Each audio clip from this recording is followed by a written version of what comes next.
Welcome po muli sa Philippine Weather Trivia again para po sa mga bago sa channel na to. Ako nga po muli si Alvin Pura, isang meteorologist at ang inyong weather tito. So unti-unti na nga lumalapit. Ito pong bagyong Ophel dito sa hilagang bahagi ng Luzon. Ito po ay may taglay na lakas ng hangin pa rin na umabot sa halos 120 km per hour malapit sa kanyang gitna at kung minsan may mga pagbuksong umabot sa 150 km per hour. Ito po ay nasa typhoon category pa din ng Pag-asa. Meron pa tayong inaasahang paglakas nito bago pa man maglandfall or tumama dito sa itaas na bahagi ng Northern Luzon. Kasalukuyan po itong kumikilos pa west-northwest sa direksyon nga ng hilagang bahagi ng Luzon sa bilis na 25 km per hour. May kabuuang lawak po ito na umaabot sa 640 km na kabuuang sirkulasyon. So narito po sa aking likuran ang infrared satellite image para sa bagyong Ophel. Ito pong mga kulay na ito, ang ibig sabihin po niyan ay temperature. Ito pong kulay pula ay nagtra-translate sa mas malamig na kaulapan o ibig sabihin po niyan, mas mataas o mas makapal yung ating mga kaulapan dyan na kung saan ang ibig sabihin din po niyan ay may daladala po itong malalakas na pag-ulan. Kung mapapansin nyo dito, meron tayong mga kulay blue, dilaw at orange dito sa ilang bahagi ng Bicol region at hilagang bahagi ng Samar. Yan po ay posibleng maulap na panahon at posible rin po yung mga scattered o kalat-kalat na pag-ulan. Diyan po sa mga area na yan. Samantala, ngayong gabi, unti-unti na nga sumasabit yung kanyang panglabas na kaulapan dito po sa general area ng Aurora, Isabela at ilang bahagi ng Cagayan na kung saan yan po yung nakausli ng mga landmass or kalupaan ng hilagang bahagi ng Luzon. At magpapatuloy pa yan sa magdamag. At makakaasa pa tayo ng degrading weather at unti-unting pagsungit ng panahon dyan po sa general area na yan. At habang kumikilos nga ito pong bagyong Ophel dito sa direksyon ng Northern Luzon, babalot na rin po yung kanyang mga kaulapan dito sa malaking bahagi ng mga kabundukan ng Cordillera mamayang madaling araw hanggang bukas ng umaga. At bukas nga ng umaga, ito pong malaking bahagi ng mga kaulapan na directly associated sa bagyong Ophel ay babalot na po sa malaking bahagi ng hilagang Luzon kasama na po dyan ang extreme northern Luzon. So again, yung ating critical time sa paglapit at pagdikit ng mata or sentro ng bagyong Ophel ay bukas ng umaga dito po sa hilagang bahagi ng Luzon.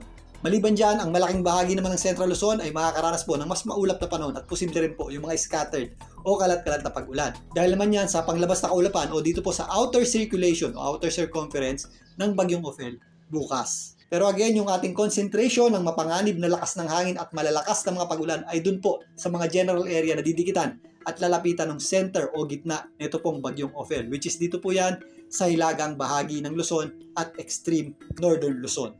So narito muli ang pagtaya ng Pag-asa para sa mga posibleng daladalang pag-ulan ng bagyong Ophel habang dumidikit po yan dito sa hilagang bahagi ng Luzon.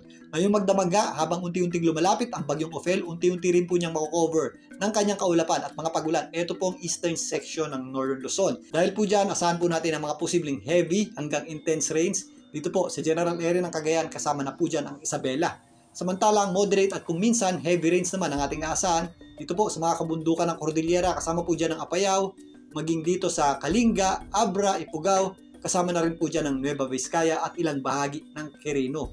At mamayang early morning, aabot na rin po yung kaulapan nito pong bagyong Ophel dito sa general area ng Ilocos Norte. Samantalang bukas nga yung ating critical times o crunch time para sa pagdikit ng bagyong Ophel dito sa northeastern part ng Northern Luzon. Dahil po dyan, posible po yung ating intense hanggang torrential rains o yung halos walang tigil na pag-ulan. Dito po sa general area ng Cagayan kasama na po dyan ng Babuyan at Calayan or Calayan at Babuyan Group of Islands, maging dito po sa general area ng Isabela. Samantalang heavy hanggang intense rains naman ang ating aasahan dito po sa area ng Apayao, kasama na po dyan ng Ilocos Norte, maging dito sa general area ng Batanes. Meron din tayo mga ilang-ilang moderate hanggang kung minsan heavy rains dito po sa general area ng Abra, Kalinga, Mountain Province, maging dito sa area ng Ifugao. Para naman po sa lakas ng hangin, silipin naman natin itong official forecast track ng Pag-asa para sa bagyong Ophel. Kung mapapansin nyo, mas lumalawak na po yung kanyang kulay dilaw at kulay pula dahil po sa unti-unting paglakas nito pong bagyong Ophel. Again, ito pong ating kulay dilaw ay at least 39 km per hour na lakas ng hangin. Yan po ay posibleng bumalot nga dito sa hilagang bahagi ng Luzon at extreme northern Luzon at ilang bahagi na rin ng Central Luzon. At ito naman kulay pula, yan po yung ating mapanganib na lakas ng hangin na umabot sa 89 km per hour at higit pa. So habang mas malapit po tayo do sa gitna or sentro ng bagyong Ophel, mas malalakas po dyan ang bugso ng hangin.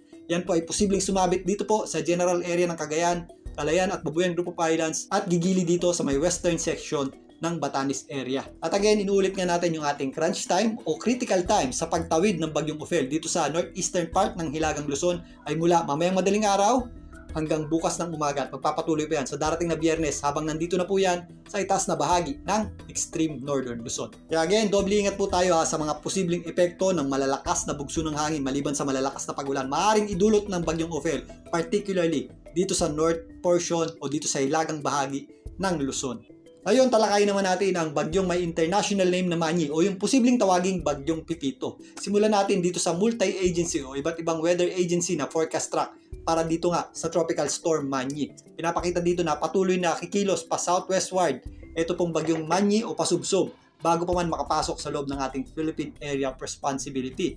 At posibleng nga bukas ng gabi, yan po ay pumasok na sa ating boundary line. So halos magkakahawig naman yung ating forecast track ng iba't ibang meteorological agency. Mas mataas lamang ng bahagya itong estimate o pagtaya ng Korea. Sa gitna po nila ang JTWC ng US at ito pong sa Pag-asa at sa JMA o Japan Meteorological Agency ang pinakamababa. So ayon sa kanilang forecast track, sasabit po ito dito sa area ng Bicol Region at didiretso diyan po sa general area ng Central Luzon sa itaas na bahagi ng Metro Manila. Yan po ay magsisimula sa darating na Biyernes. Nandito na po yan sa eastern section ng Eastern Visayas at Bicol Region hanggang sa pagpasok ng weekend. So sa mga forecast track nito, dapat natin paghandaan yung ating worst case scenario na kung saan yan nga yung pagtaya ng Pag-asa at ng Japan Meteorological Agency. Dahil tatawid po yan sa gitna ng mainland Luzon. Again, medyo malayo pa po ito at posible pang magbago yung kanyang forecast track pero magdidepende po yung pagkilos niyan pataas sa pagkilos niyan pababa. Kapag mas sumubsob pa po yan bago pa man makapasok sa loob ng ating Philippine Area of Responsibility, mas mataas po ang tsansa o probability na yan po ay sumabit dito po sa central area ng Luzon. Again, ito po ay patuloy nating babantayan sa anumang posibleng development nito sa kanyang lakas at bilis ng pagkilos. So ito pong bagyong may international name na Manny, yung posibleng tawaging bagyong Pipito ay huli pong namataan ng Pag-asa sa around 1,900 kilometers east o silangang bahagi ng Eastern Visayas. Kakalagpas pa lamang po niyan dito sa general area ng Guam. Again, mabagal pa po ang paglakas nito. Ito po ay may lakas ng hangin na nasa around 65 km per hour malapit sa kanyang gitna at kung minsan may mga pagbugsong umabot sa 80 km per hour. Ito po ay nasa tropical storm category pa lamang. Pero again, gaya nga ng nabanggit natin kanina, if ever tumigil na po yung kumilos, pasubsob, at magsimula na po yung mag-recur papunta sa ating bansa, meron po tayong inaasahang paglakas nito. At hindi rin natin inalis ang possibility ng rapid intensification o biglang paglakas nito habang bumabaybay dito sa may East Philippine Sea patungo sa direksyon ng ating bansa. So again, sa ngayon, kailangan po natin mag-ingat sa mga posibleng maging epekto ng pagtawid nito pong bagyong Ophel dito po sa hilagang bahagi ng Luzon. Kasabay din yan, kailangan din po natin paghandaan ang posibleng paglapit naman nito pong posibleng tawaging bagyong Pipito dito sa eastern section ng Visayas at eastern section ng Luzon bago matapos o bago magsimula ang weekend. Mamaya tabayanan po muli ang ating pagtalakay para dito sa dalawang bagyo na ito. Muli ito po ang inyong Weather Tito para sa Philippine Weather Trivia.